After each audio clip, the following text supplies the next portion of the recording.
Hello, my friend. The world of magic, filled with legends and ancient tales, is opening its gates once again. Tonight, in the Gryffindor dormitory by the crackling fireplace, I will share another story with my friends. Join us, for the magic is about to come alive. The whistle of the Hogwarts Express pierced the morning mist like a silver arrow loosed from a bow. The scarlet engine, proud and steaming, waited at platform 9 3/4, its windows gleaming with the promise of another year filled with magic, mischief, and mystery. Owls hooted from their cages, trunks banged against iron steps, and the chatter of witches and wizards young and old filled the air like the flurry of 1,000 tiny spells. Clara Flint stood among the bustle, her raven black hair pinned back in a plait, her wand tucked neatly into the sleeve of her cloak. Her eyes, sharp and storm gray, scanned the platform with quiet intensity. She was in her 4th year at Hogwarts, a proud Ravenclaw with a knack for charms and an uncanny talent for finding things others had lost or hidden. People still whispered about her uncle, Marcus Flint, a Slytherin with a sneer as sharp as his broom's edge. But Clara didn't mind. She had her own path to carve. As she stepped onto the train, a hush settled over her. This year felt different. The air hummed with tension, though no one seemed to notice. First years stumbled through the corridors, struggling with luggage and excitement. Older students leaned out of windows, waving to family and friends. But Clara's thoughts were elsewhere. She made her way to a compartment already occupied by 2 other students. Milo Woodcroft, a quiet Gryffindor boy with spectacles slightly too large for his face, offered her a shy nod. He was the sort who faded into the background until you noticed his eyes. They missed nothing. "Mind if I sit?" Clara asked. "Not at all," Milo replied, scooting over. The 3rd student, a 5th-year Hufflepuff named Bernice Bones, smiled warmly before returning to her copy of the Daily Prophet. The train lurched forward with a great sighing hiss of steam. The journey to Hogwarts had begun. Clara gazed out the window as fields rushed by, her thoughts drifting. But before long, a loud thump from the corridor pulled her attention. A red-faced conductor stumbled past their compartment door, muttering apologies and checking something in his satchel. Milo raised an eyebrow. "That's odd." "Which is?" Clara asked. "There's usually 2 conductors checking tickets. I only saw the one." Clara frowned. Maybe the other's ill. But Milo didn't look convinced. The rest of the afternoon passed with little excitement. Students played Exploding Snap, swapped sweets, and speculated about new teachers. But just after they passed through a long, dark tunnel and emerged into sunlight again, a voice crackled through the train's enchanted speaker system. "Will all prefects please report to the front carriage at once?" Clara and Milo exchanged a glance. That sort of announcement wasn't unusual, but something about the tone unsettled her. She shrugged it off, opened a chocolate frog, and was about to offer one to Milo when the compartment door slid open. A prefect, tall, pale, and wearing the Slytherin crest, stood there with a tight-lipped smile. "Sorry to bother you," he said, "but has anyone come by with a brown satchel marked with Professor McGonagall's seal?" Clara blinked. "No? Why?" "It's gone missing," the prefect said, eyes sweeping the compartment. "Vanished from the luggage car. Not an accident, they think." He lingered a moment longer than seemed necessary, then stepped back and slid the door closed. Bernice put down her paper. "Well, that's strange." Clara leaned forward, her mind already racing. "What was in the satchel?" "No one knows," Milo said softly, "but it was under a disillusionment charm." Someone powerful then, Clara muttered, and someone who knew it was there. That was the first tremor, small, almost ignorable. But it was the start of an avalanche. By the time they reached the food trolley, news of the missing package had spread like wildfire. Whispers filled the train, rumors of cursed objects, ministry secrets, even relics of the Dark Lord himself. But none of those tales matched what Clara would soon uncover. Later that evening, as dusk wrapped itself around the express like a velvet cloak, Clara slipped away from her compartment. She had to see the luggage car for herself. Milo caught up with her by the middle carriage. "You're not going alone, are you?" "I work better alone," she said, but she didn't stop him. Together they crept through the narrow corridor, past slumbering students and flickering lanterns. The smell of pumpkin pasties and steam hung in the air. The luggage car was locked, naturally, but Clara drew her wand and whispered, "Aloha Mora." The latch clicked open and the door creaked ajar. Inside, the car was stacked with trunks, cages, and bundled broomsticks. Moonlight filtered through the barred windows, casting long shadows. Clara stepped inside, scanning for anything out of place. A scratch on the floor, a bent latch, a whiff of burned parchment. Milo pointed. There, near the far wall, a small space had been cleared, the dust disturbed in a perfect square. "That's where the satchel was," Clara whispered. She knelt, fingers brushing the floor. A faint shimmer lingered, residue from the disillusionment charm. And then something caught her eye. A feather, black, glossy, and far too large to belong to any owl. "Clara," Milo's voice trembled. "What kind of bird leaves a feather like that?" Clara didn't answer. She turned it over in her hand and felt a chill. This wasn't from any ordinary bird. This was from a thestral. And thestrals did not board trains. Not without reason. Not without magic. And not without someone guiding them. Clara pocketed the feather and stood, heart thundering. We're not dealing with an ordinary thief. Outside, the train thundered through the dark, unaware that within its iron belly, a secret far older and far more dangerous was waking.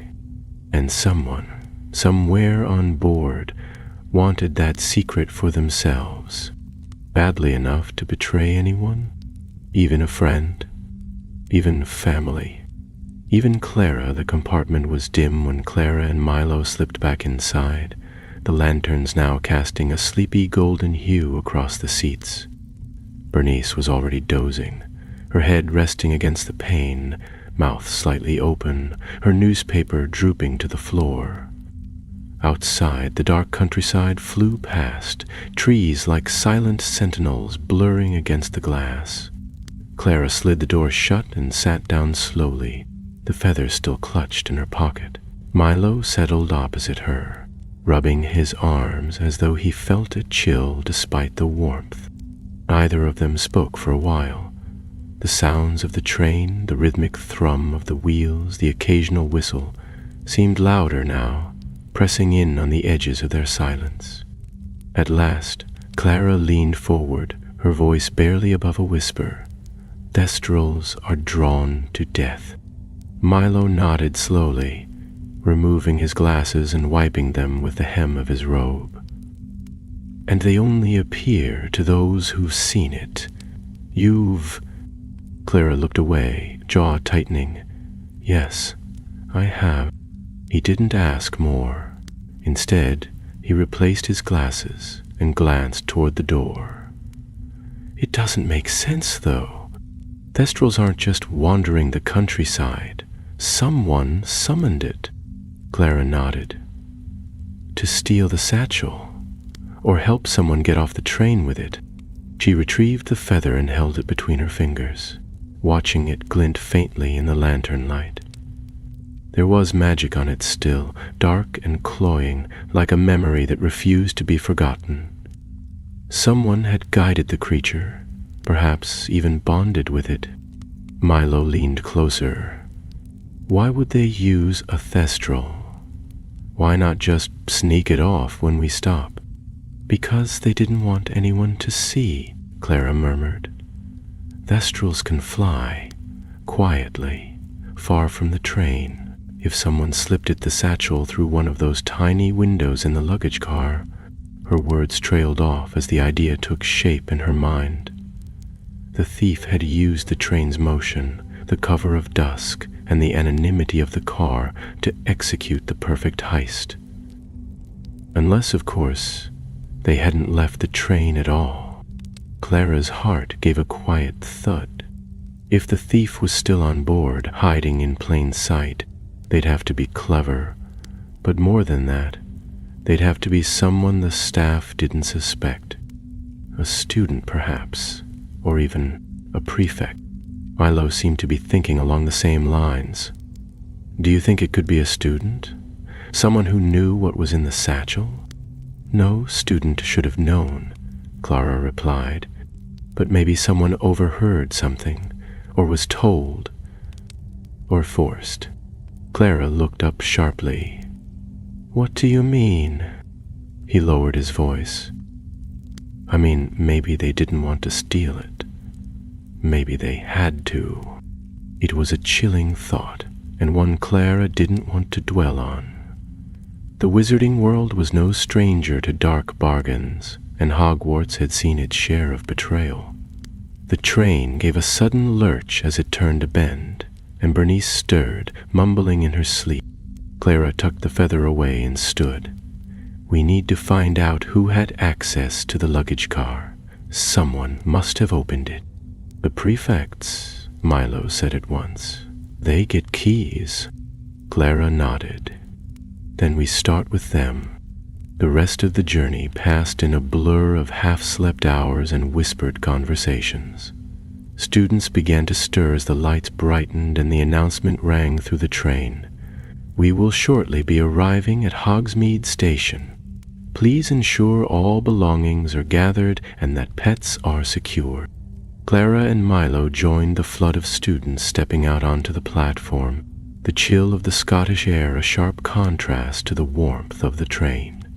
Snowflakes danced in the wind, catching in hair and cloaks, and Hagrid's booming voice could be heard calling for the first years to follow him as they climbed into one of the carriages pulled by thestrals, now visible to Clara and, she noticed with surprise, to Milo as well.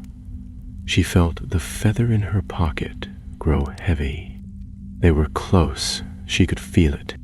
The next morning, after the welcoming feast had passed in a flurry of golden food and floating candles, Clara sat in the Ravenclaw common room, hunched over a bit of parchment, while Milo stood watch by the entrance.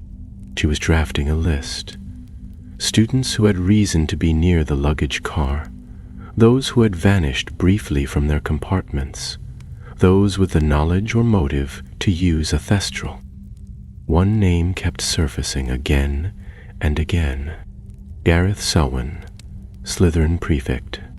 He had come to their compartment asking about the satchel. He had lingered too long, as if searching for something, and he bore the name of a family once aligned with the darkest wizards in history. But what troubled Clara more was not Gareth's possible involvement, but a second name on her list. Bernice Bones. She had been awake when the prefect came. She had pretended to be asleep later, and she had not said a word about the missing satchel after their return from the luggage car. Clara glanced across the common room. Bernice was not there. I need to speak with Gareth, Clara said. Milo hesitated. That's dangerous. I'm not accusing him, not yet. I just want to see how he reacts. With Milo shadowing her, Clara made her way to the Slytherin dungeons under the guise of delivering a textbook a fellow Ravenclaw had left behind.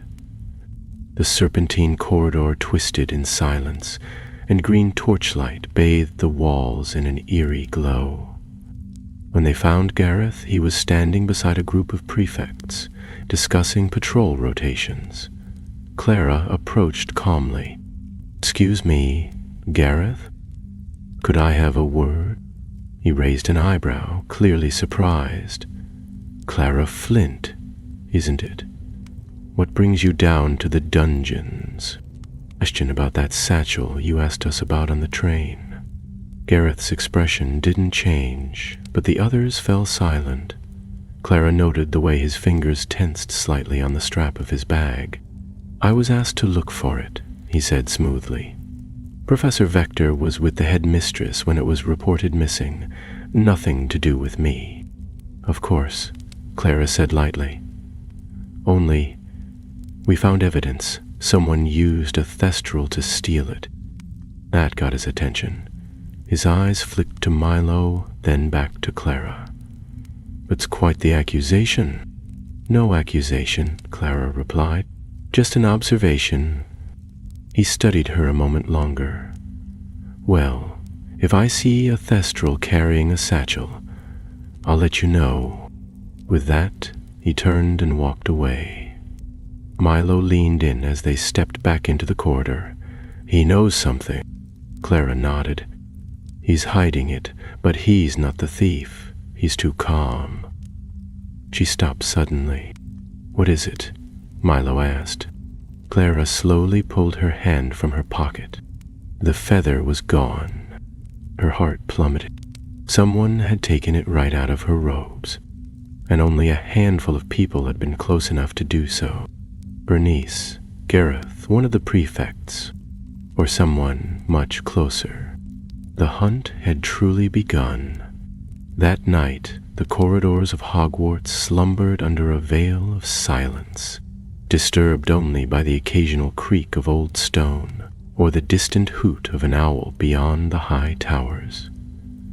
In the Ravenclaw common room, the fire had burned low, casting long shadows across the blue and bronze furnishings, and most of the students had long since retired to their dormitory. Clara sat alone near the hearth, hunched over a piece of parchment as she absently turned her quill between her fingers. The list before her was no longer neat or orderly. Names had been scratched out, others circled and underlined, the parchment soft with wear. She kept glancing toward the stairs that led up to the girls' dormitory, but there had been no sign of Bernice since they'd returned from the Slytherin dungeons. That in itself was unusual. Bernice had always been chatty and cheerful, the kind who stayed up late to gossip and comment on articles in the Daily Prophet while sipping steaming cups of cocoa. Her absence tonight was a silence too sharp to ignore. When the portrait swung open and Milo crept in, wind-blown and pink-cheeked from sneaking back in through the side courtyard, Clara looked up with a mixture of relief and expectation. "Well?" she asked, her voice a whisper. Milo tossed his scarf aside and sank into the armchair opposite her. "No sign of her in the library, astronomy tower, or kitchens. She's not in the hospital wing either. I asked Madame Pomfrey, said she hadn't treated any students tonight." Clara leaned back, her brow furrowing. "Then, where is she?" "More importantly," Milo said, glancing around to ensure no one else was awake, "why did she take the feather?" Clara didn't answer straight away. Her fingers tapped rhythmically against her knee as she considered the implications. The feather had held traces of spell work, complex magic that could have led them to the thief, or even to the satchel itself. Whoever took it understood its value, and that meant they were either working to cover the crime or prevent others from discovering it. "Milo," she said at last, her voice low, "I don't think we're dealing with a simple theft anymore. Whoever took that satchel was prepared, and now they're cleaning up after themselves. The feather was a thread, and someone just cut it." Milo shifted uneasily in his seat. "So what do we do next?" Clara rose, folding the parchment and slipping it into her cloak. We find Bernice, and we do it before she disappears too. By morning, the castle hummed with the familiar clatter and chatter of returning routine. Students bustled down stone staircases, scarf-wrapped and yawning, on their way to breakfast in the great hall. Professors glided along corridors with robes swishing, greeting pupils with absent-minded nods or stern glances. It was, on the surface, an ordinary day, but Clara noticed it at once. The shift in the air, the way that teachers seemed more alert, their eyes scanning the crowds, not for mischief, but for something unseen. The headmistress, Professor McGonagall, stood longer than usual at the entrance to the great hall, speaking quietly with two aurors in dark green robes, their expressions grim. Milo caught up to Clara near the entrance to the charms corridor. I overheard them talking near the staff table. The satchel contained something important, not just school documents or ministry reports. Something magical. Clara narrowed her eyes. What kind of magical? Thank you. I'm much more helpful, though, if the scrolls are still intact, for the matters to some extent. More spawn pulsed through the mirror as the ministry insisted on sealing it. That made her pause. So it wasn't the school's idea to move it. No. And that means someone in the ministry could have leaked the route or the timing. Clara didn't reply. Instead, her gaze swept the hall, landing finally on the Hufflepuff table. Bernice wasn't there, nor had she appeared at their dormitory since the night before. Clara's stomach turned uneasily. "She's hiding," Clara said. "Or she's being hidden." They slipped out of the hall and made for the lower levels of the castle, moving swiftly past the tapestry of the trolls in tutus and the statue of Gunhilda of Gorsmore. Clara had a theory, one born not of certainty but of instinct. Bernice was no duelist or shadow stepper. She wasn't vanishing into secret passageways or casting invisibility charms beyond her skill level. But she was clever. And clever students with something to hide didn't go far. They found places no one thought to look. The old herbology storage chambers, Clara muttered as they descended a seldom-used staircase that curved into the bowels of the castle. Before the greenhouses were expanded, Professor Sprout used to keep rare plants down here. It's been locked up for years. "How do you know about this place?" Milo asked as they reached the rusted iron door tucked behind a low arch. Clara knelt, inspecting the keyhole. "My brother and I used to sneak down here looking for puffapod seeds. Thought we could sell them to Zonkos for joke powders." She drew her wand. Alohomora. The door groaned open on stiff hinges, revealing a narrow chamber lined with shelves. Dust hung thick in the air, and broken pots lay scattered among dried vines. In the far corner, a small figure was curled beneath a faded cloak, her wand drawn and her eyes wide with fear. "Bernice," Clara breathed. The girl didn't move, but her lips parted slightly. "You shouldn't have come." Clara stepped closer, slowly lowering her wand. "We're not here to hurt you. We want to understand." Bernice sat up, pulling the cloak more tightly around her. Her voice was brittle. "It wasn't supposed to happen like this." "But wasn't?" Milo asked. Bernice looked from him to Clara, her eyes shining. "The theft. I wasn't meant to be involved. I only agreed to send the message, just a note, that's all they asked. I didn't know they were going to steal it." Clara knelt beside her. "Who asked you?" Bernice hesitated, trembling. "I don't know their name. Just that they said they were part of something bigger, something to protect the wizarding world from another war. They said Dumbledore left behind objects, dangerous ones, that this one needed to be destroyed." Clara felt her breath catch. So they convinced you they were doing the right thing. I thought I was helping, Bernice whispered. Until the train, until the Thestral. That wasn't part of the plan. I never saw the thief. I only passed the message. Milo crouched beside them. And the feather? I took it because I panicked. If someone traced it, they'd find me. Clara touched her shoulder gently. You have to tell McGonagall. It's the only way to stop this before it goes further. Bernice shook her head fiercely. I can't. They said if I spoke, they'd come for me. That Hogwarts wouldn't be safe. Clara met Milo's eyes. The enemy was clever, cloaked in mystery and closer than they'd ever imagined. And now, more than ever, Clara knew they weren't just hunting a thief.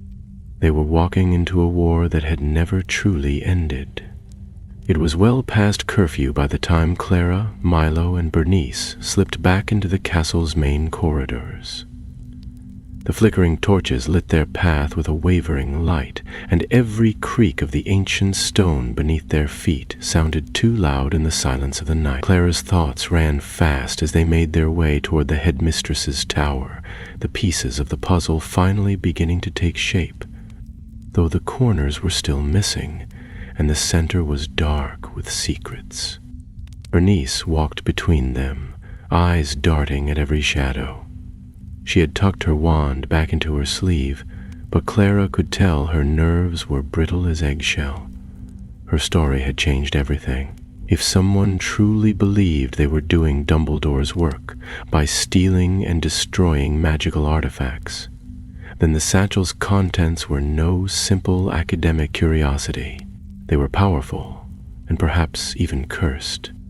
When they reached the stone gargoyle guarding the entrance to the headmistress's office, Clara hesitated only a moment before whispering the password. Fidelius. The gargoyle leapt aside, revealing the spiral staircase beyond. The three of them climbed in silence until they reached the polished oak door at the top. Clara raised her hand to knock. It opened before her knuckles touched the wood. Professor McGonagall stood inside, still dressed in her green tartan robes, her lips pursed and eyes sharp behind her square spectacles. She stepped aside to allow them in, her gaze lingering on Bernice with a look that was not quite stern but not yet kind. I expected you before now, she said, gesturing toward the chairs before her desk. Sit. The room had not changed since Dumbledore's time, though some of the instruments had grown dusty with disuse, and the portraits seemed more inclined to slumber than to speak. The great half-moon window showed only darkness beyond, pierced by occasional stars and the drifting haze of the forbidden forest's mist. Clara sat, then gently nudged Bernice into the seat beside her. Milo took the third without a word. Miss Flint, said McGonagall, her voice calm but clipped, I presume you have something to tell me. Clara nodded once. Bernice was approached before the term began. She was asked to deliver a message. No names, no wand signatures, nothing traceable. The person who contacted her wanted the satchel stolen. They told her it was for the good of the wizarding world. McGonagall's eyes flicked to Bernice, who nodded mutely, pale as parchment. I didn't know it would be like this, Bernice whispered. They told me it was just a delivery, that no one would get hurt. I didn't even know what was inside the bag. McGonagall regarded her for a long moment, then turned her gaze to Clara and Milo. And how did the two of you come to uncover all this? We followed the evidence, Clara said simply. The thief used a thestral. We found a feather. Bernice took it. She said she was afraid. Milo added, whoever orchestrated this, he or she isn't acting alone. They knew about the satchel, about its route, and about how to move undetected. This was planned, Professor. The headmistress nodded slowly, tapping her fingers against her wand where it lay upon the desk. Yes, I feared as much. and now that the feather is missing, any magical trace that might have lingered with it is likely lost. I shall need to inform the Aurors at once." Clara leaned forward. "What was in the satchel?" McGonagall's mouth drew into a thinner line. For a moment, Clara thought she would refuse to answer, but then the headmistress's shoulders lowered slightly, and she folded her hands. "It was an orb," she said at last, "once held in Dumbledore's private vault beneath the school. We called it the Nocturne Stone. Its full origins are unknown, but it is believed to have been crafted in the early 16th century by a coven of seers who fled from the Northern Isles during the witch trials. The stone allows glimpses not into the future, but into possible futures, dangerous ones. It distorts time and choice. Dumbledore feared what might happen if it fell into the wrong hands." Clara felt her breath catch. She had heard of artifacts like that only in the most obscure magical texts, and even then they were always mentioned in whispers, often dismissed as fables. But if the Nocturne Stone was real, and if it had been stolen, then what lay ahead might be more treacherous than any of them had imagined. "We must recover it," she said quietly. "You must leave that to the Aurors," McGonagall replied. "This is no longer a matter for students." But Clara saw the flicker of hesitation behind her stern words. The headmistress knew, just as Clara did, that sometimes the only ones who could uncover the truth were those close enough to the lie.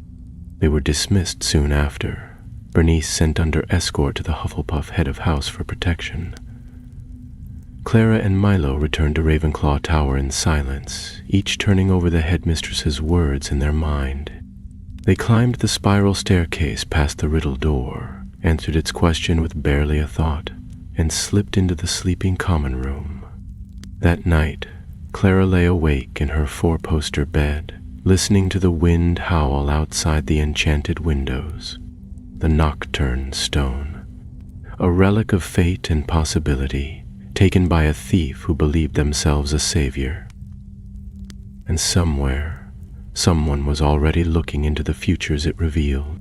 When sleep did come, it brought no rest. Only visions of the Hogwarts Express, empty and speeding into the night, and shadows with burning eyes watching from its carriages. The next morning, a notice was pinned to the house common boards. It was a warning from the staff. Anyone caught outside common areas after curfew would face immediate disciplinary action. Students were not to discuss the theft, nor speculate about the missing satchel. Clara read it without surprise. The school was locking down. But locking down would not stop what had begun. At breakfast, Gareth Selwyn appeared at the Slytherin table, composed and cool, but his eyes were rimmed with sleeplessness. Clara studied him carefully from across the hall. Something about him had shifted. Not fear, exactly, but wariness, as though he'd realized for the first time that there were players in the game he hadn't accounted for. After lessons, she found Milo by the library's enchanted window, where books arranged themselves into spiraling columns between readers. He had a note in his hand. "It was under my pillow," he said, handing it over. Clara unfolded it. The handwriting was elegant, practiced, but unfamiliar. "If you wish to find the truth, meet at midnight beneath the old bell tower. Come alone. Trust no one." She read it twice, then passed it back. "They want to scare us, or trap us." Milo shook his head. "Or maybe someone wants to help." Clara thought of Bernice, of Gareth, of the Thestral's feather vanishing from her pocket. Then she looked at the clock above the main hall, its hands ticking slowly toward evening. "Midnight, then," she said, "but not alone." The old bell tower loomed at the far edge of the castle, past the owlry and the disused west wing, its narrow silhouette hunched like a forgotten sentinel watching over the grounds. Few students ever ventured there. The stairs were steep, the stones damp, and the bells no longer rang. On nights when the wind was high, the tower creaked like an old ship's mast, and the tales told by seventh years claimed it was haunted by the ghost of a student who had once fallen from the top in a duel gone wrong. Whether the stories were true or not, the tower had long ceased to be part of Hogwarts' daily life, and that made it the perfect place for a secret meeting. Clara stepped carefully through the archway at the tower's base, her wand drawn but hidden in the folds of her cloak. The moonlight filtering through the tall, arched windows cast narrow beams across the worn floor, and every sound echoed like it came from the walls themselves. She moved without a sound, trained by years of sneaking about Ravenclaw Tower long after curfew, and listened for any sign that she was not alone. Milo waited just beyond the stairwell, concealed behind the crumbled remains of a stone bench. He gave her a short nod as she passed, their plan understood but unspoken. He would remain hidden, watching while she met their unknown informant. As the old bell above gave a low groan in the wind, Clara saw a figure step from the shadows. They wore no robe of house color, just a dark cloak fastened high at the throat and a hood drawn low to obscure their face. They moved with the confidence of someone who belonged in the castle, but not in the open. When they spoke, their voice was quiet, clipped, and unmistakably cautious. "You came." Clara did not lower her wand. "You left the note." "Yes." The figure paused, their face still hidden. "Because you're close. Closer than the Aurors. Closer than McGonagall. But you don't know everything yet. And if you keep asking the wrong questions, you'll never find the stone." Clara stepped forward, her wand steady. "Then tell me the right questions." The figure's silence stretched, filled only by the wind whispering through the broken slats of the tower's wooden ceiling. At last they said, "The question is not who stole the satchel, but who placed it on the train in the first place. Who chose this moment, this method? The thief is a pawn. The game is bigger than you think." Clara's eyes narrowed. "Then who's the player?" "I don't know," the voice admitted, and something in the tone shifted. Less stern now, less cold. "But I know they're watching, and I know they've done this before. Artifacts that should be in vaults go missing. Pieces of the past disappear. Someone's collecting things tied to the old wars, things Dumbledore feared." A sudden gust of wind tore through the tower, and the bell groaned once more. Claire didn't flinch, but her grip on her wand tightened.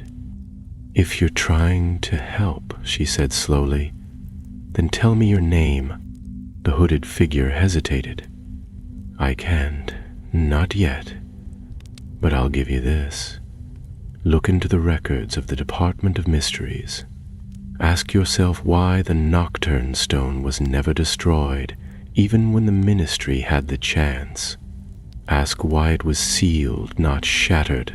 And ask why it was sealed, not shattered. And ask who in Hogwarts knew that it was being moved." Before Clara could press further, the figure turned. They moved toward a hidden stair behind the bell ropes and vanished into the shadows. Clara darted after them, but by the time she reached the steps, the passage was empty. Milo emerged from his hiding place, face pale. "Did you get anything?" She nodded, though her thoughts were a whirlwind. "They want us to look deeper. They say someone inside the school knew about the transfer." Milo frowned. "You think it could be a professor?" Clara didn't answer. She didn't want to think about it. About the possibility that someone trusted, someone with keys to every corridor and knowledge of every charm protecting Hogwarts, could be working against them. But the figure's words echoed in her mind like the tolling of a warning bell. Back in Ravenclaw Tower, Clara opened her trunk and pulled out an old volume she had borrowed from the restricted section months ago. Magical Artifacts of the Lost Age, its spine cracked and pages thick with dust. She flipped to a chapter she hadn't paid much attention to before. Temporal Anomalies and Divinatory Constructs. There, buried between accounts of cursed mirrors and hourglasses that ran backward, was a paragraph about a stone crafted to see beyond the present, a stone known in ancient runes as the Veritas Nocturna. There was little else. Most records had been redacted or destroyed, but the footnote at the bottom of the page made her blood run cold. Removed from the Department of Mysteries archive at the request of Albus Dumbledore, 1982. Transfer unrecorded. Believed held at Hogwarts. She turned the page and found that the rest of the section had been cut out entirely. The next day, the castle was even more restless. Rumors spread like spilled ink, staining every hallway and common room. Some said the headmistress was preparing to bring in full-time ministry guards. Others whispered that one of the professors had already been suspended. The truth, as always, lay somewhere in between. After dinner, Clara and Milo sat by the enchanted fireplace in the Ravenclaw common room, watching the flames dance between images of starlight and clouds. Clara leaned forward. There's someone else who might know more. Professor Bletchley. He's taught magical histories for decades. Was here in the war, even before Dumbledore's time. If anyone remembers the Nocturne Stone, it's him. Milo looked doubtful. He doesn't even remember our names half the time. Then we remind him of something older. They waited until after the common room had emptied and made their way down to the first floor staff wing. Bletchley's quarters were tucked behind a faded portrait of a druid with moss for a beard. Clara whispered a polite request, and the portrait creaked open with a sleepy grumble. Inside, the room smelled of lavender, ink, and pipe smoke. Books were stacked to the ceiling, and strange contraptions spun quietly in the corners. Spools of thought, enchanted paperweights, and a globe that rotated not on an axis, but through time itself. Professor Bletchley sat at a cluttered desk, a monocle perched on his nose, muttering over an old parchment. "Begging your pardon, Professor," Clara said, stepping carefully over a rug that growled as she passed, "but we were hoping you could tell us about the Veritas Nocturna." But the professor didn't look up at first, but then his hand stilled, and the muttering ceased. He turned slowly, eyes suddenly sharp behind the glass. "Who told you that name?" he asked, his voice rasped with age, but no longer gentle. Clara didn't answer directly. "It's important." Bletchley studied her for a long moment. Then he sighed and set down his quill. There are few still living who remember the stone for what it is. Not a tool, not even a weapon. It is a mirror, but not one of silver and glass. It shows you what could be, what should not be, and what you may try to prevent, and in doing so, bring about all the same. Milo swallowed. Then why wasn't it destroyed? Bletchley closed his eyes. Because not all futures should be unseen. Some we must watch for, and because Dumbledore believed, perhaps wrongly, that knowledge, even dangerous knowledge, could be used for good. Clara stepped closer. Then someone disagreed, and now it's gone.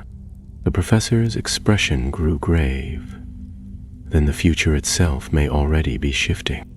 And as the bells of Hogwarts tolled once in the dark, Clara knew the next move had to be hers. The weeks that followed passed in a strange twilight of tension and silence. Though classes continued as normal and the professors made every effort to maintain order, there was an unmistakable change in the air at Hogwarts. It was not just the students who whispered in corners now, nor was it only the prefects who glanced over their shoulders. Even the portraits hung in uneasy stillness, and the ghosts, who normally floated about with their usual detachment from the affairs of the living, seemed quieter, more reserved, as though something unseen had drawn their attention. Clara felt it strongest during lessons. In History of Magic, Professor Bletchley paused more often than usual between thoughts, gazing past the windows with his quill tapping softly against the desk. In Charms, Professor Flitwick's wand work seemed quicker, more precise, but always as though he were hurrying toward the end of each lesson. Even the headmistress, whom Clara passed once outside the greenhouses, looked wearied, her sharp eyes shadowed by something that had nothing to do with lack of sleep. Clara herself was restless. Though she attended her classes and kept up her work, Ravenclaws, after all, rarely allowed mysteries to distract them from their marks. Her mind was never far from the Nocturne Stone.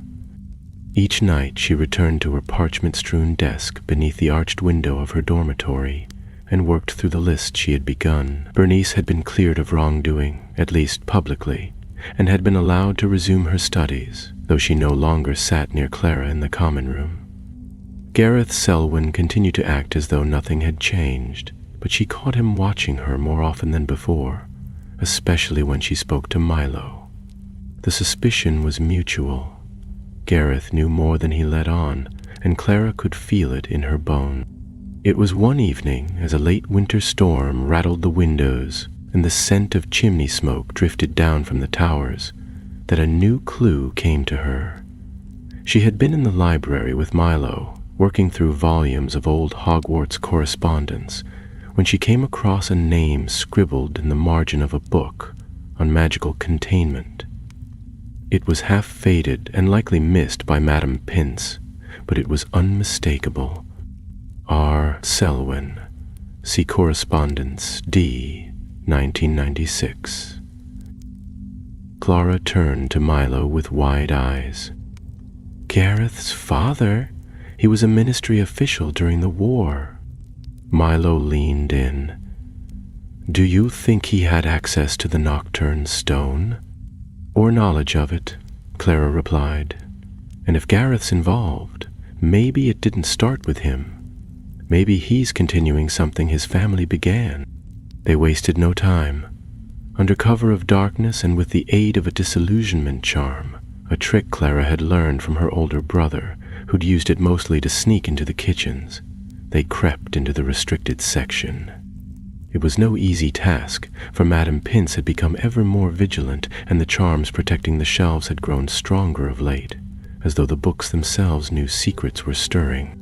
They found the correspondence referenced in the margin, filed under a collection of ministry notes from the late war years.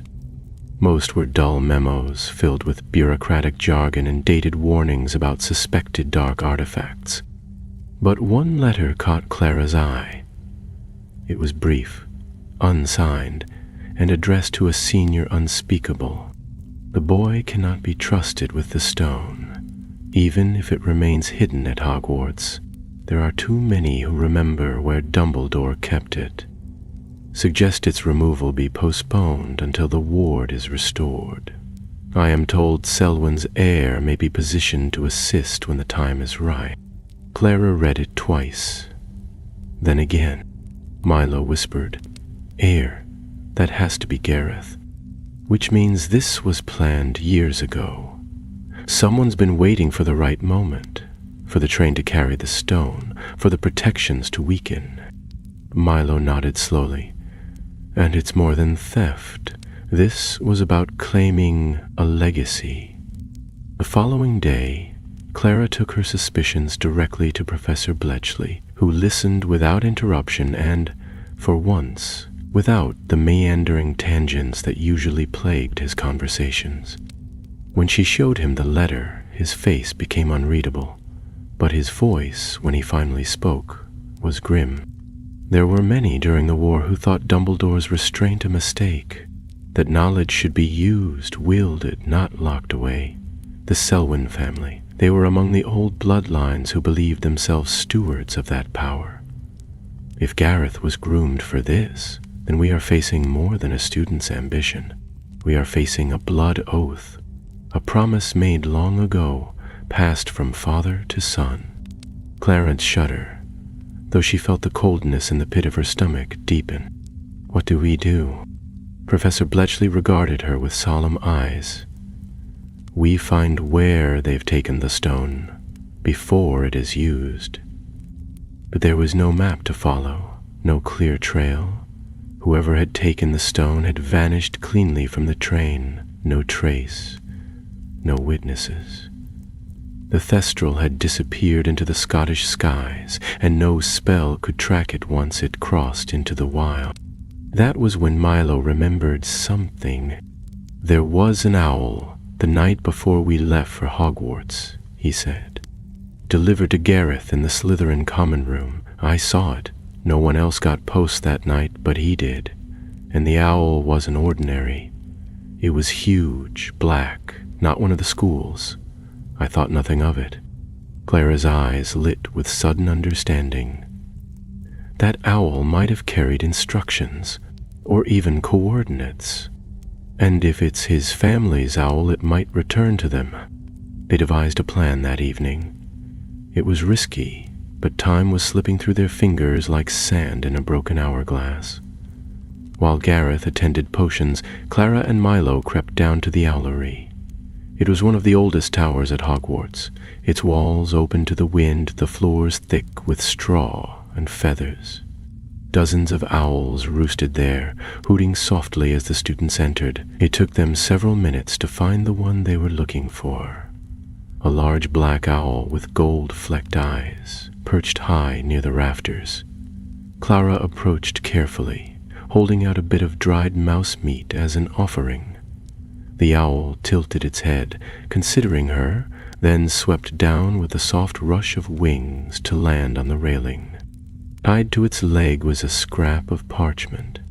Clara untied it, her hands shaking slightly. The writing was faint, but legible. Moonrise, Stoneshade Hollow, the grove where memory sleeps. Bring it, do not be followed. Milo stared at the message. Where is Stoneshade Hollow? Clara's answer was little more than a whisper. Near the edge of the forbidden forest, past the standing stones. It was not marked on any Hogwarts map, and most students had never heard the name. But Clara knew. Her brother had spoken of it once. A clearing buried deep beyond the bounds of the castle, warded and hidden, used by those who wanted to vanish from the eyes of even the most watchful magic. If the stone had been taken there, they had only one chance to reach it before it was lost forever. The wind howled through the owlery, rattling the slats and tugging at their cloaks. Clara turned to Milo, her voice steady now. We leave tonight. Night fell with the weight of a thundercloud, pressing low over the turrets of Hogwarts as wind swept in from the mountains, stirring the lake into restless ripples, and bending the trees at the edge of the forbidden forest. In the Ravenclaw common room, the blue flames in the hearth hissed and fluttered in the draught, casting flickering shadows on the arched ceiling. Clara sat at her desk, lacing her boots with steady fingers, her wand already tucked into the loop at her side. She moved in silence, listening to the storm build beyond the windows, every gust a whisper urging her forward. Milo arrived just after the bell tolled 11. He was dressed for the weather, his cloak wrapped tightly around his shoulders, the hood drawn low. He carried a satchel with a few essentials, maps, lanterns, a spare wand, and a coil of enchanted twine that could find its way back if they were lost. Clara nodded in approval, her own bag slung across her shoulder. They had planned every step carefully, every corridor mapped to avoid the prefects and staff. There would be no second chances if they were caught. As the last embers died in the hearth, they slipped out of the tower and into the darkened corridors of the school. The castle was silent but not sleeping. Every so often a tapestry rustled as if disturbed by something unseen, and a lantern flickered when none passed near. Hogwarts was watching. Clara had always believed the castle to be alive in some mysterious way, not with breath or heartbeat, but with a consciousness born of centuries of enchantment. Tonight, it felt as though it, too, knew what they were about to do. They passed through the fourth-floor corridor, where the portraits were notorious gossips, and ducked behind an enchanted suit of armor to avoid a ghost drifting along in a contemplative silence. At the entrance hall, they waited behind the massive pillars as Filch shuffled past, with Mrs. Norris trotting silently at his heels, her eyes glinting in the torchlight. Only when the caretaker vanished into the dungeons did they make their move, slipping out through the side door and into the store. The wind bit at their faces at once, carrying with it the scent of pine, damp earth, and distant lightning. They pulled their cloaks tighter and made their way across the grounds, past the greenhouse domes that glistened under the moonlight and the now silent Quidditch pitch. The forest rose before them like a black wall, dense and unknowable, but Clara didn't hesitate. She had memorized the path. Not a trail, not one mapped by any student or professor, but a route spoken of only in whispers, passed down from those who had dared to explore the deeper reaches of the woods. Milo followed closely behind, his wand out now, casting a narrow beam of light that danced between the twisted roots and low-hanging branches. The creatures of the forest stayed hidden, though now and then the underbrush rustled with unseen life, and eyes glimmered in the dark where no torchlight reached. A pair of centaur tracks crossed their path at one point, broad, purposeful impressions in the soft ground. But there was no sign of the creatures themselves. Clara hoped that was a good omen. The centaurs had their own magic, their own wisdom, and they guarded the old places of the forest with fierce vigilance. If the stone had been taken to such a place, it was only a matter of time before it stirred more than just old fears. After nearly an hour of trudging through thorns and tangled vines, they reached the standing stones. The clearing opened without warning, a ring of tall, moss-covered pillars rising from the forest floor like the bones of some ancient beast. The air here felt different, thicker, laden with the weight of memory and magic. Even the wind seemed to hush as they stepped between the stones, their feet disturbing carpets of fallen leaves that had not been touched in years. At the far end of the circle stood a smaller path, barely wide enough for one to walk. Clara turned to Milo. "Stone shade hollow lies beyond." He nodded once, his face pale in the moonlight, but determined. They followed the narrow path until the trees pressed so close their branches tangled overhead, and the world seemed to vanish into a tunnel of shadows. Then, quite suddenly, the trees fell away, and they stepped into a glade unlike any Clara had ever seen. The ground was perfectly flat, covered in soft, silvery grass that shimmered as though touched by frost. In the center stood a single, leafless tree, its bark the color of ash and its limbs twisted like smoke against the stars. Beneath its boughs, a stone pedestal had been raised, rough-hewn, ancient, and on it, resting within a circle of protective runes, sat the Nocturne Stone. It was not large, perhaps the size of a clenched fist, and shaped like a sphere of obsidian with veins of silver light pulsing slowly within. Even from a distance, Clara could feel its power. It hummed softly, like a lullaby played on a forgotten instrument, drawing the mind inward with terrible gentleness. She took a step forward, then froze. A figure emerged from behind the tree. It was Gareth Selwyn. He did not look surprised to see her, His wand was already drawn, though it hung loosely in his grip. His expression was calm, almost weary, but his eyes burned with something fierce and cold. "You shouldn't be here, Clara." Clara raised her own wand. "And you shouldn't be playing with time." Gareth smiled faintly. "I'm not playing. I'm fulfilling a promise." "To who? Your father?" "To everyone," he said, and his voice was stronger now, filled with something that might have been belief or madness, perhaps both. "The stone shows what's to come, not what might be, what will be if no one acts. Dumbledore sealed it because he feared what he saw. But we can change that future, Clara. We can stop what's coming." "What is coming?" she asked, though she already felt the answer, waiting on the edge of her thoughts. Gareth stepped aside, allowing her a full view of the stone. Another war, worse than the last. Not just wizards and witches, but the world beyond. Magic is dying, slowly, quietly, and in its place grows something colder. The stone showed it to me. "You stole it," she said coldly.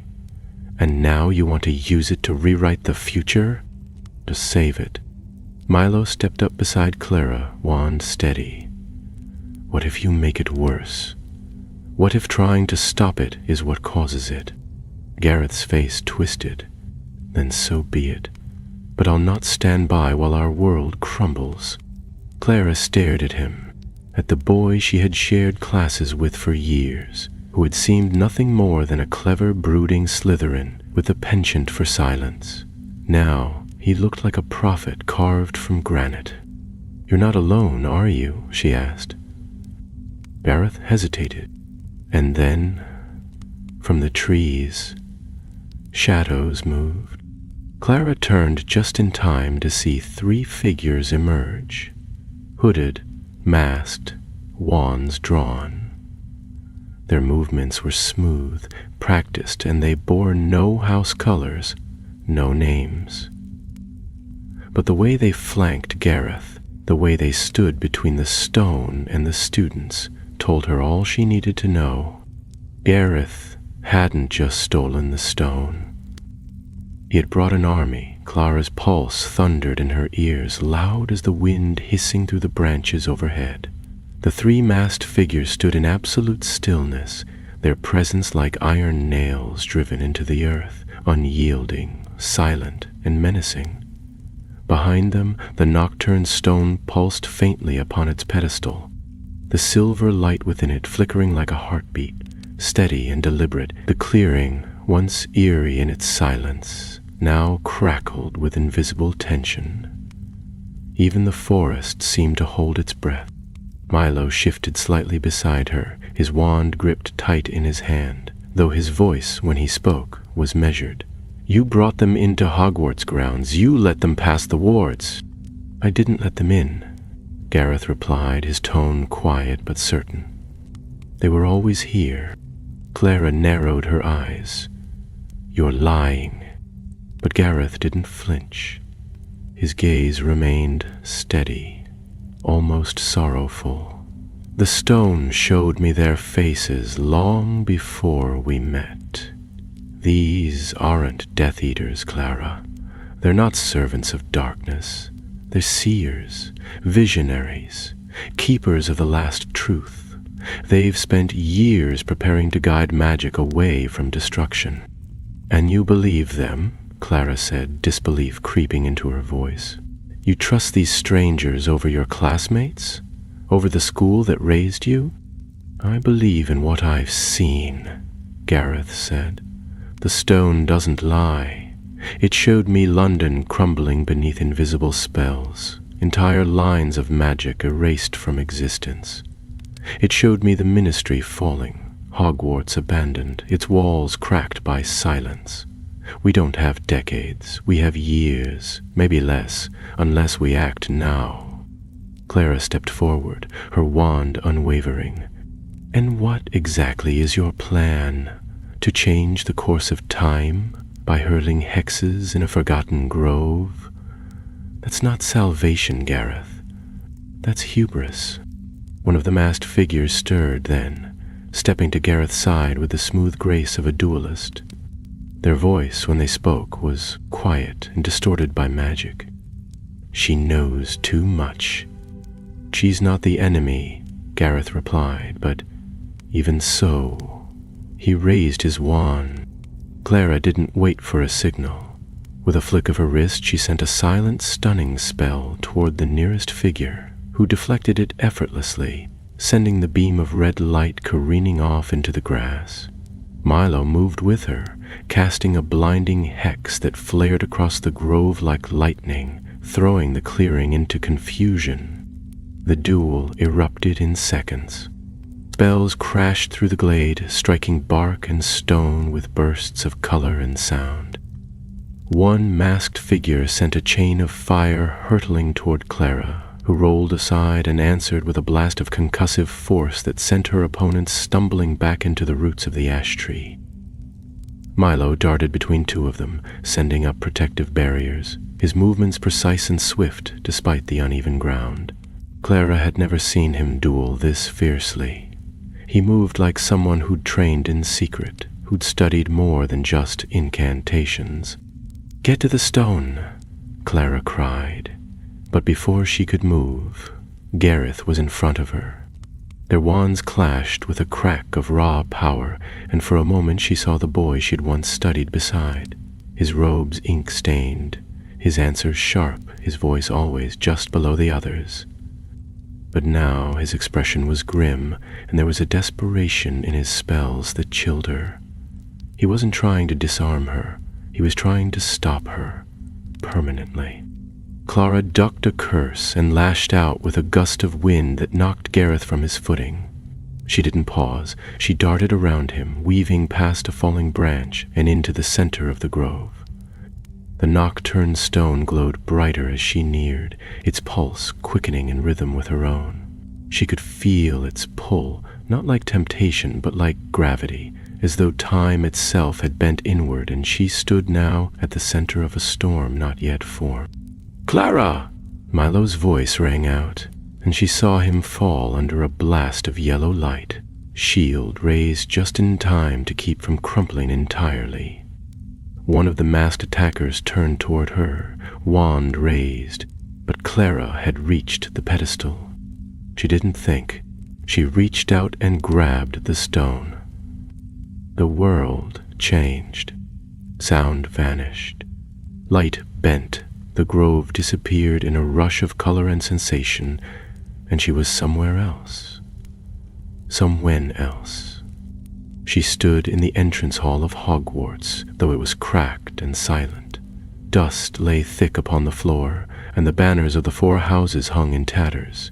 The sky beyond the ruined windows was dark with ash, and no voices echoed in the stairwells. Clara turned and saw a shadow moving across the floor. A figure, tall and cloaked, dragging something behind them.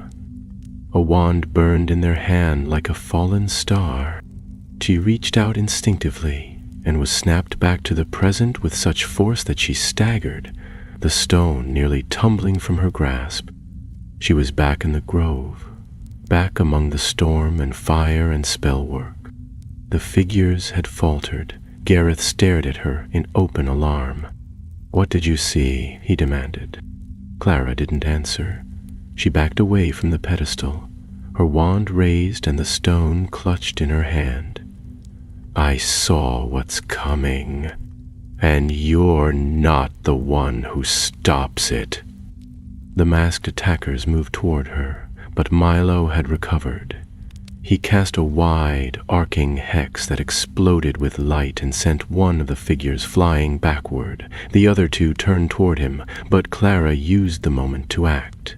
She raised the stone, focusing her thoughts. Time did not obey commands, but it listened to intentions. She thought of Hogwarts alive, bustling, safe. She thought of her friends, of the younger students, of the classrooms filled with laughter and learning, not silence and shadows. The stone flared in her hand.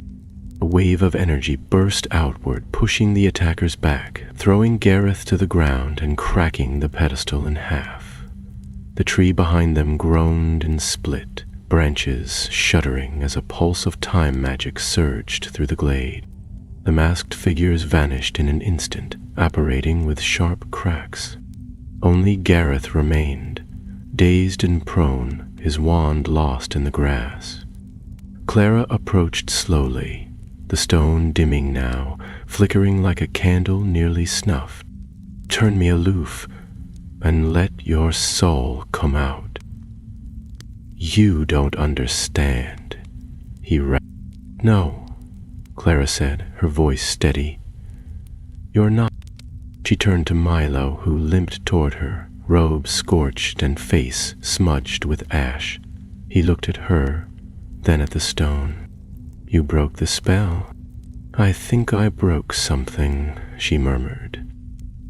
"But I'm not sure what." In the distance, the trees stirred. Aurors were coming. The wards had sounded at last. They had only moments. "Help me with him," Clara said, and together they pulled Gareth to his feet. They didn't speak as they made their way back through the woods, the stone cradled in Clara's arms like a dying star. Behind them, Stoneshade Hollow grew quiet once more, the remnants of a future war fading into the cold mist.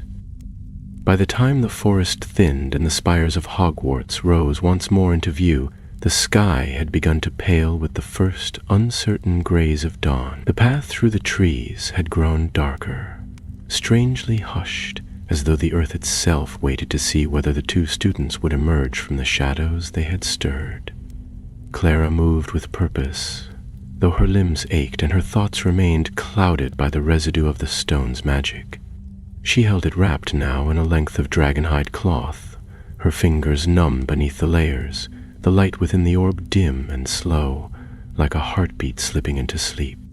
Milo walked beside her, steadying Gareth between them. The Slytherin had said little since the grove. He had tried once or twice to speak, but Clara had silenced him with a look that allowed no argument. There was nothing left for him to say that could change what had been done, and she no longer trusted his reasons, no matter how sincere he might have believed them. They passed beneath the old bridge near the lake, the wind sharp off the water, and by the time they reached the edge of the school grounds, the gates had opened to admit 3 figures cloaked in emerald green.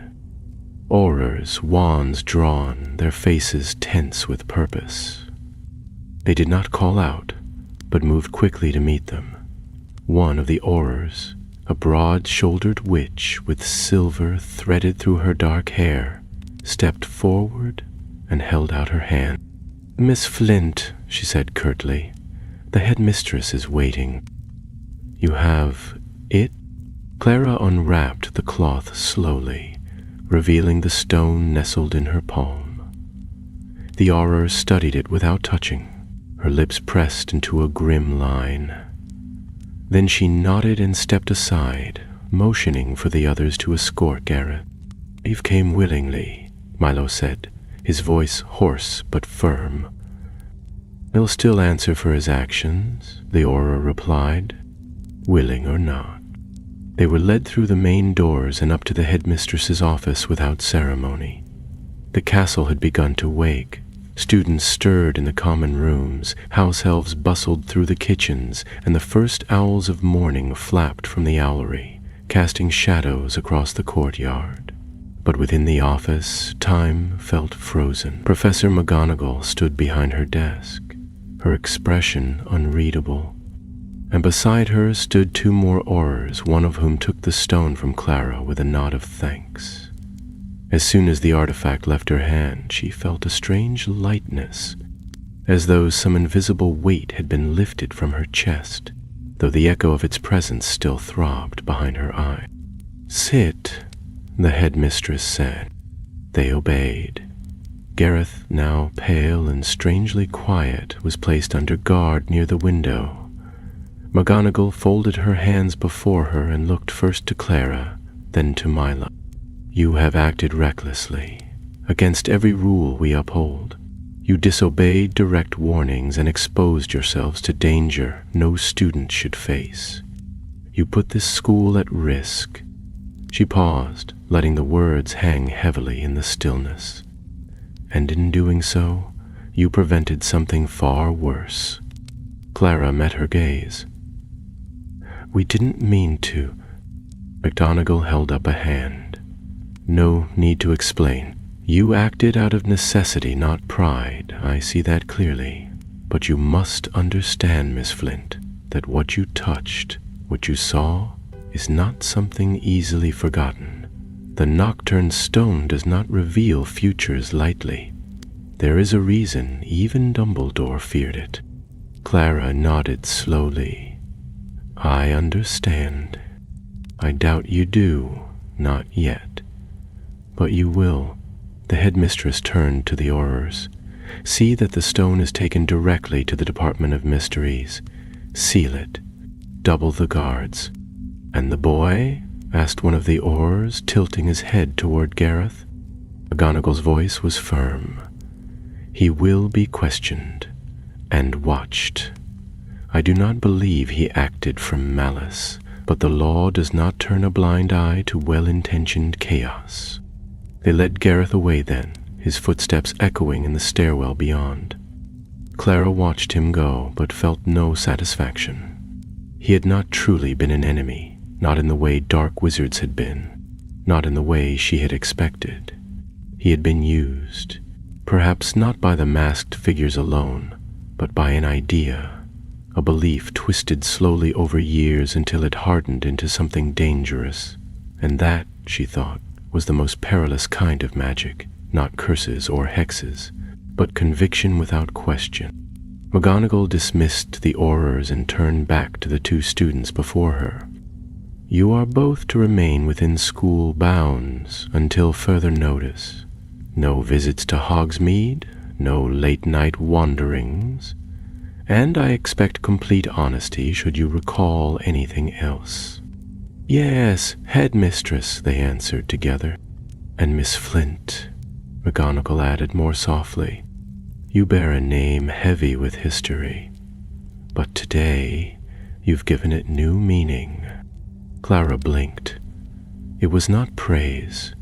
It was something quieter, weightier, a recognition of a choice well made, despite the shadows that had surrounded it. Later that day, as the castle stirred with whispers and half-formed rumors, Clara sat once more in the common room, the fire flickering behind her as the sky beyond the windows turned to twilight. Students spoke in low voices about Aurors on the grounds, about a missing Slytherin prefect, about strange lights in the forest no one dared investigate. But Clara stayed quiet, her thoughts on the moment when she had held the stone and seen a future that should never be. Milo joined her with 2 mugs of hot tea, setting one before her and lowering himself into the armchair opposite. It's over, he said quietly. Is it? She replied, staring into the flames. Milo followed her gaze. He thought he was doing the right thing.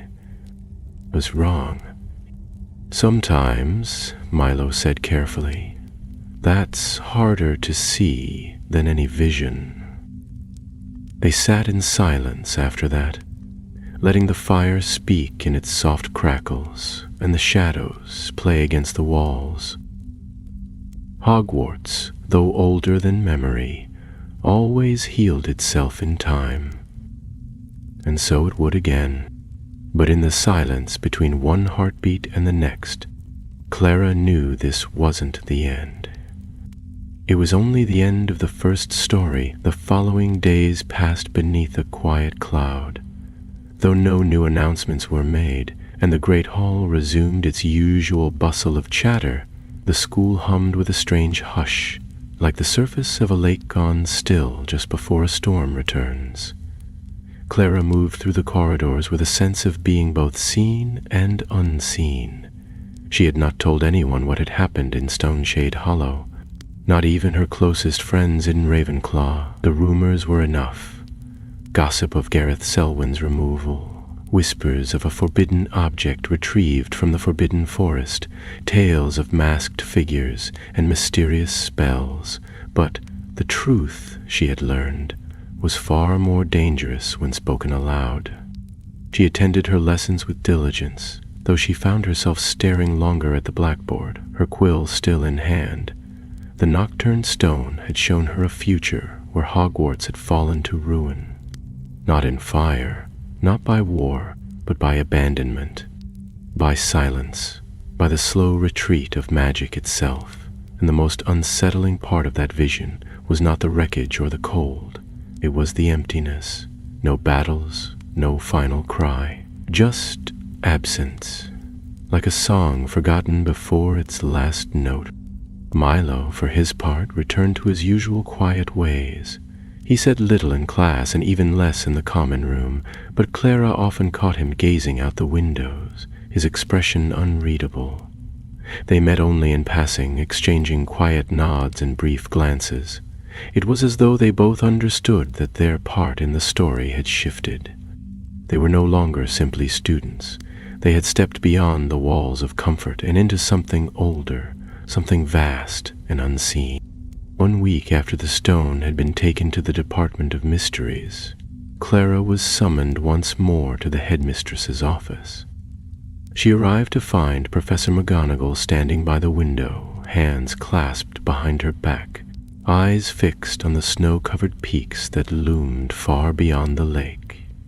The room was silent, the fire unlit, the air cool and still.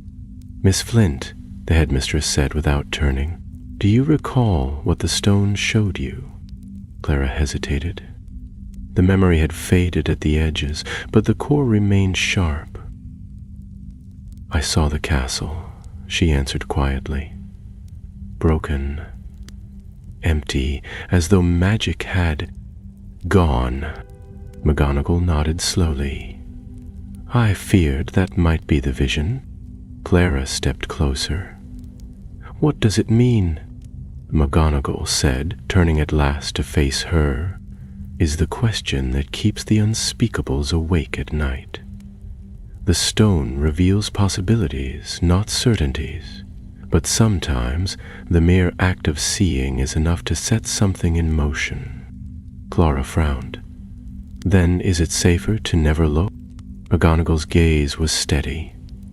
"Some say yes. Others believe that foreknowledge is the only weapon strong enough to defeat inevitability. Dumbledore never resolved that argument, and neither have I." The headmistress gestured toward her desk, where a single envelope lay sealed with green wax. "This came for you." Clara picked it up and broke the seal. Inside was a letter, written in a neat flowing hand, unsigned. "There is more to be found, beneath the lake, within the stone walls that remember older names. You think the stone was the first. It was not. Be ready." Clara looked up sharply. "Who sent this?" McGonagall shook her head. "We don't know. The owl arrived bearing no mark, enchanted against tracing. But the message was delivered without delay and addressed only to you." Clara's thoughts raced. Beneath the lake, within the stone walls? If what the note said was true, if there were more artifacts, older and perhaps even more dangerous, then Gareth's attempt had only been the beginning. "I'll find it," she said quietly. "Whatever it is, I'll find it before they do." The headmistress said nothing for a moment, then nodded once. "Be careful, Miss Flint. Hogwarts is full of secrets, but not all of them sleep quietly." That evening, Clara returned to the common room and took down a map of the castle from the library's top shelf. It was old, cracked along the folds, but still readable. She traced the corridors with her finger, pausing at the lake, at the hidden chambers she knew, and at the ones only rumored in the margins. Beneath the school was a labyrinth no one had fully mapped, not even the founders themselves. There were places where magic had deepened and thickened over time, where the air still remembered the footsteps of those long gone. Milo found her there, the map spread across the table like a tapestry of ancient ink. He said nothing at first, simply pulled up a chair and looked at the map with her. "There's something else," Clara said softly. He nodded. "Then we keep going." They worked late into the night, marking points of interest, cross-referencing texts, pulling what clues they could from the vague whispers of Hogwarts' long memory. They spoke little, but each glance carried meaning. They were no longer just students solving a mystery.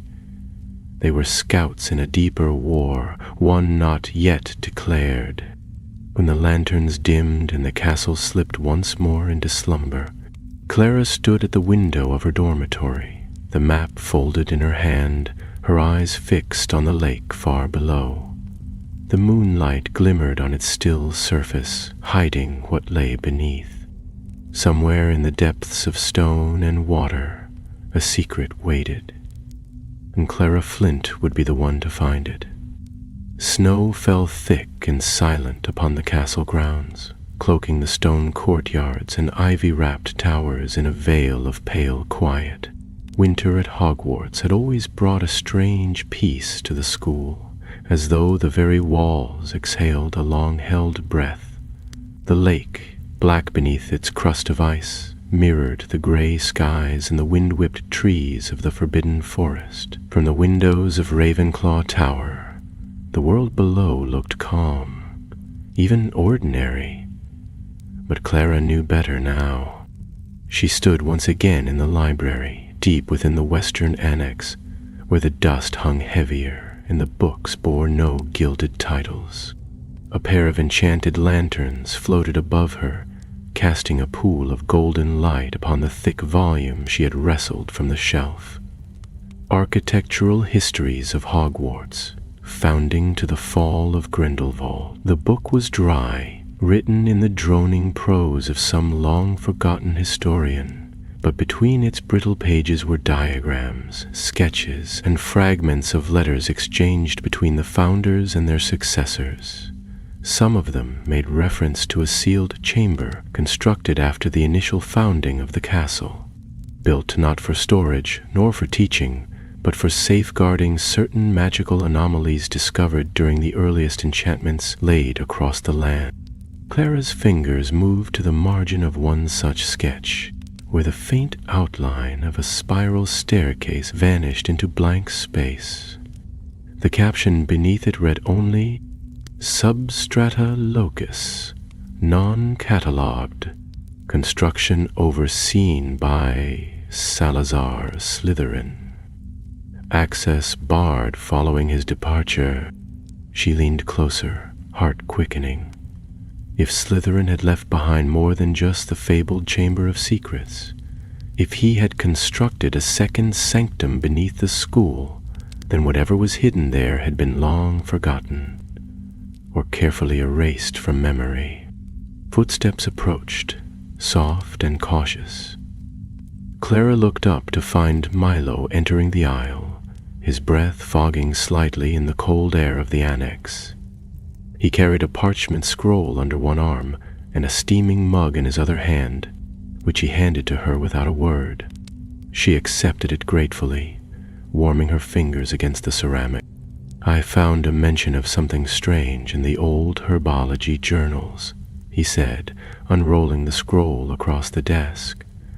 "Professor Montrose, 3 decades ago, reported wild root growth beneath Greenhouse 4. He said the ground opened beneath his feet, and he glimpsed carved stone beneath the earth before it sealed again." "Carved stone?" Claire repeated. "Like part of a wall?" Milo nodded. "Or a door?" They bent over the scroll in the old book, matching the location of the spiral staircase to the greenhouse's position. The points aligned too perfectly to be coincidence. Something lay beneath Greenhouse 4. Something Slytherin had hidden and the castle had buried. "I think it's down there," Clara whispered. "The next artifact." Milo looked up, frowning slightly. "The one mentioned in the letter? Maybe. Or something else entirely. But if someone else is searching, whoever sent that owl, whoever Gareth was working with, we can't wait."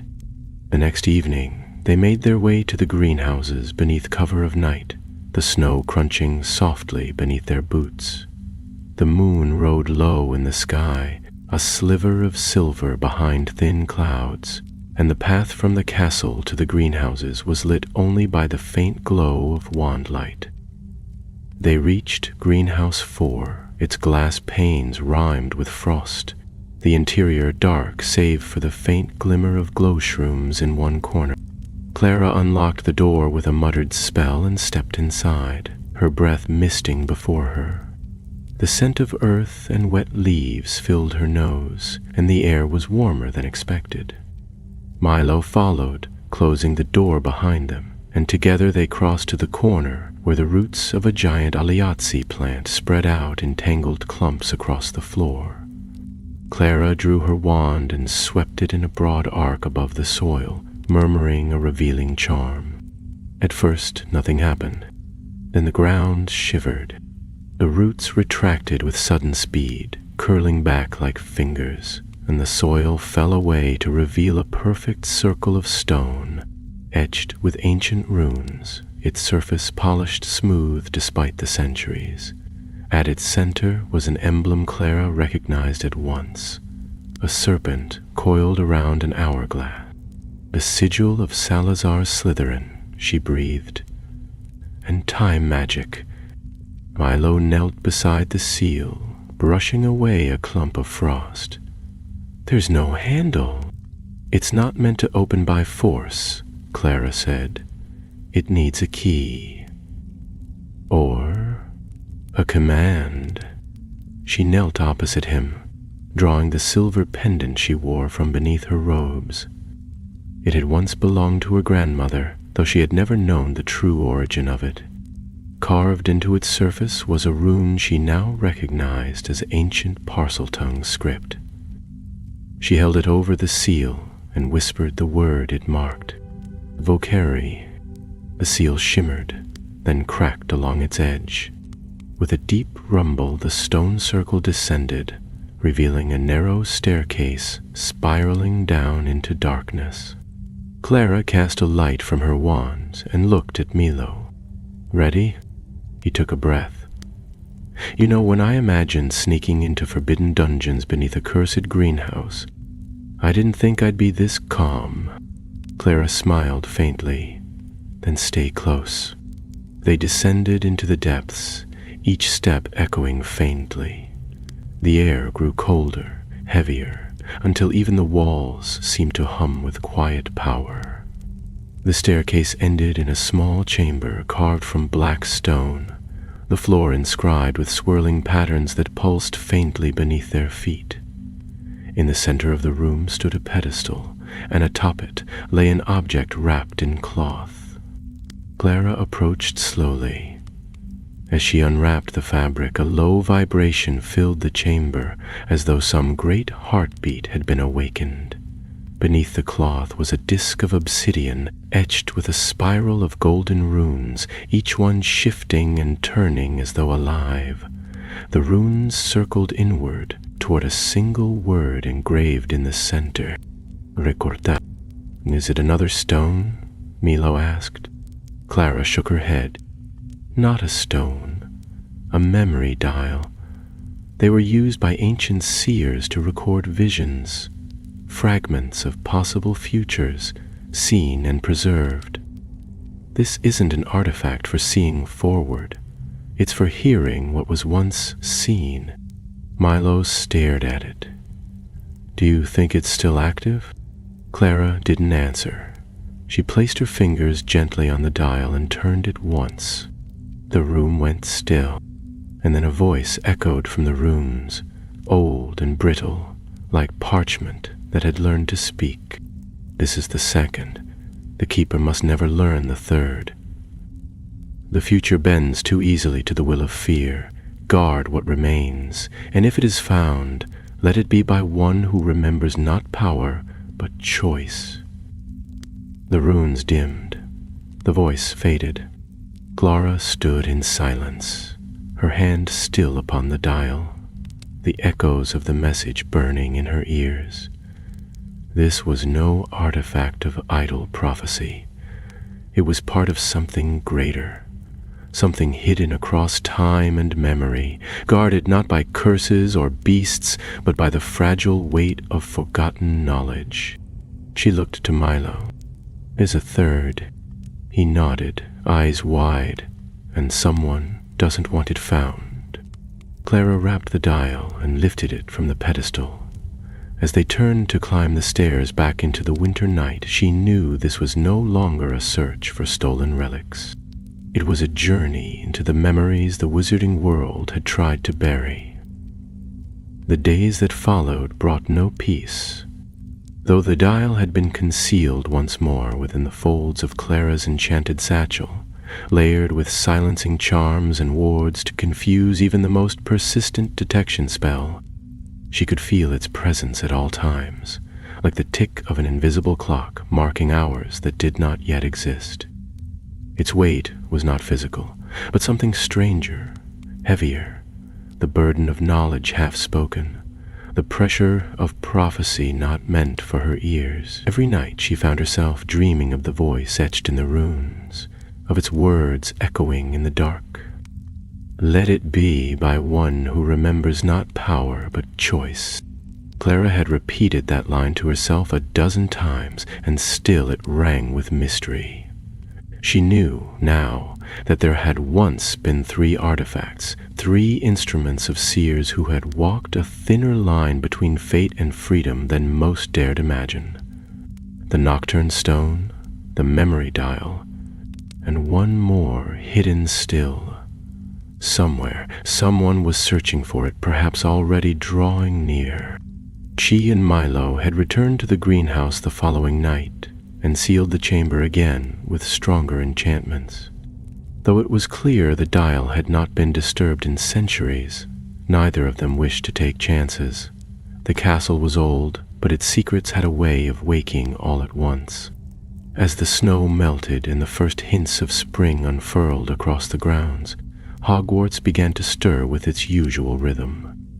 Students prepared for their spring term exams, owls arrived daily with letters and packages, and Quidditch resumed with renewed fervor. Yet beneath the hum of ordinary life, the undercurrent remained. Clara could sense it in the sudden glances from Professor Bletchley, in the tight expressions worn by the prefects, and in the subtle, unspoken changes to the castle's protections.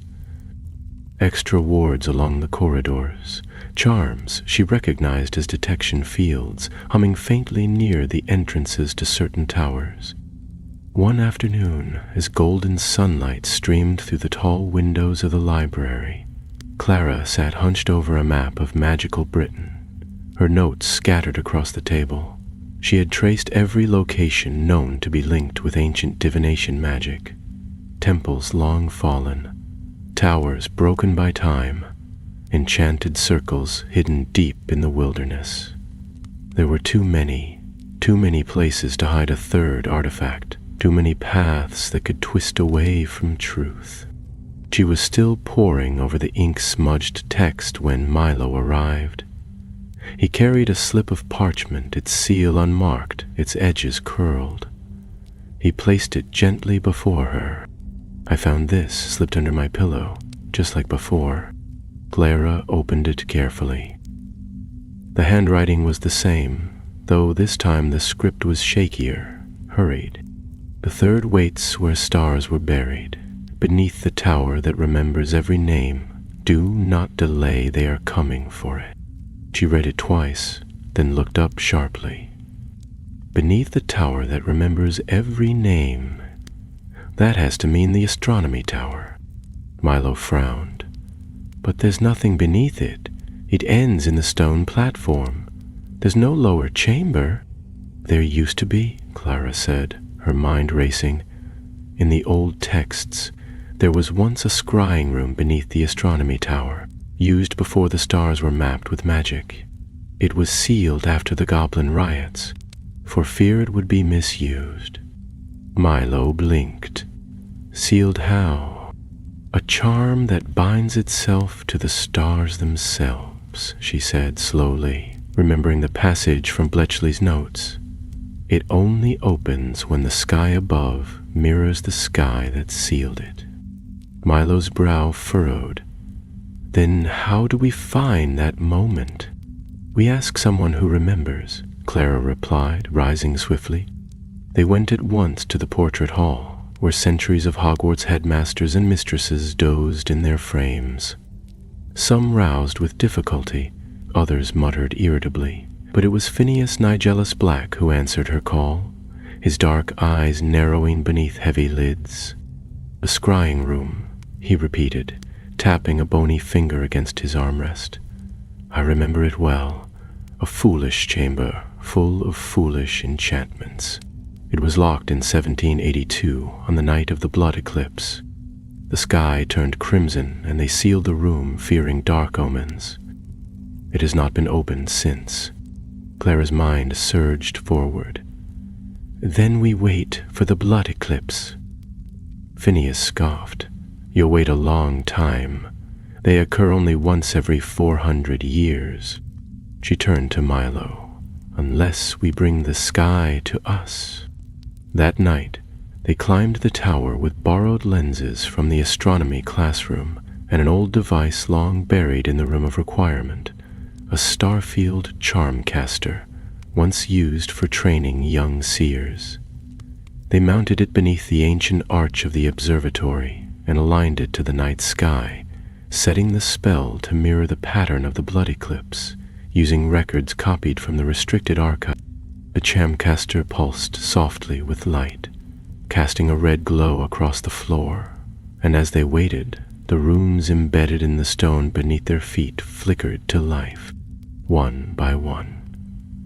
Then, with a grinding sound like shifting earth, the floor cracked down the center and a spiral of stairs unfolded beneath them, leading into the dark. They descended cautiously, the air growing colder with every step. Unlike the other hidden chambers, this one did not hum with magic or whisper with ancient voices. It was still, the silence of deep space, of time paused in thought. At the bottom lay a single room, round and empty, its walls etched with constellations that shimmered faintly as they passed. And in the middle, on a pedestal of moonstone, rested a crown. It was delicate, forged not of gold or silver, but of starlight caught in iron, the filigree traced with runes that shifted as Clara approached. A diadem, yes, but not like the lost relic of Ravenclaw. This was older, untouched by house or founder. A circlet meant not to rule, but to remember. Clara stared at it, her breath caught in her throat. She reached out with trembling fingers and touched the metal. At once, her mind was filled with voices. Not shouts, not screams, but whispers, thousands upon thousands, echoing across time. Visions bloomed behind her eyes, students long vanished, teachers forgotten, stars that no longer shone. And at the center of them all, one voice, calm and steady, spoke. The third memory is not of future or past. It is of intention, the reason behind the choice. When this crown is worn, the truth behind all lies shall rise. Clara staggered back, Milo catching her arm. She looked at him, dazed but smiling. We found it, the memory crown, and as they turned to ascend once more into the castle above, neither noticed the shadow that slid away into the dark. Silent and unseen, someone else had found it too. But they were too late. Clara had already chosen her path, and the truth, at last, was waking.